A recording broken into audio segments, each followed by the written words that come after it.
கர்நாடகால வந்து குமாரசாமிய வச்சு என்ன மாரி ஒரு கேம ப்ளே பண்ணாங்கன்றதெல்லாம் பார்த்துருக்கீங்க. நம்ம ம அ டெல்லில என்ன நடந்ததுன்றதெல்லாம் தெரியும். இந்த மாதிரி இவங்க வந்து எப்பவுமே பண்ணக்கூடிய விஷயம் என்னன்னு பார்த்தீங்கன்னா, அடுத்த குதிரைய வந்து தான் குதிரைன்னு சொல்லுவாங்க. இதுதான் இவர்களுக்கு. புரியுதுங்களா? அது தமிழகத்தில ஒருபோதும் பலிக்காது.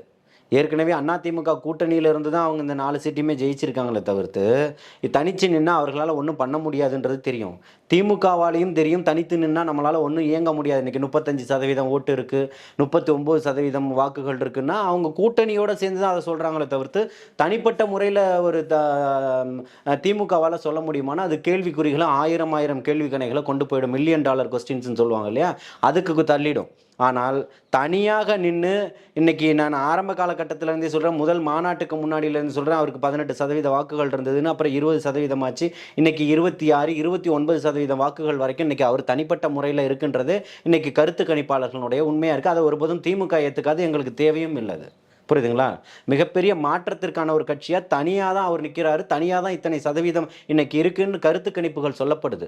ஆனால் அதை தாண்டி இப்பவும் சொல்றேன், மக்கள் மத்தியில, மக்கள் மனசுல சிம்மாசனமிட்டு அமர்ந்துகிட்டு இருக்கிறாரு. இவ்வளோ பெரிய கோர துயர சம்பவம் நடந்த பிறகுமே அந்த மக்கள் மத்தியில, அந்த மக்களுடைய மனசுல இன்னைக்கு நிலையா நிக்கிறாரு. தன்னுடைய வீட்டு பிள்ளையா நிக்கிறாரு.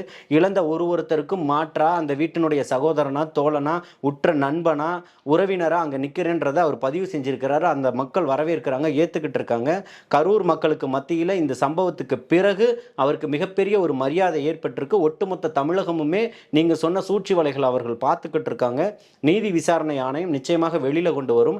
நீதி விசாரணை ஆணையத்தில் ஓய்வு பெற்ற நீதிபதி, உச்சநீதிமன்றத்தினுடைய ஓய்வு பெற்ற நீதிபதிகள் அடங்கணும்ன்றது தமிழக வெற்றிக் கழகத்தினுடைய கோரிக்கையா இருக்கு. நிச்சயமாக கோரிக்கைகள் நீதிமன்றத்தினுடைய கதவுகளை தட்டி இருக்கிறோம். நியாயம் கிடைக்கும்ன்றதை நம்புறோம்.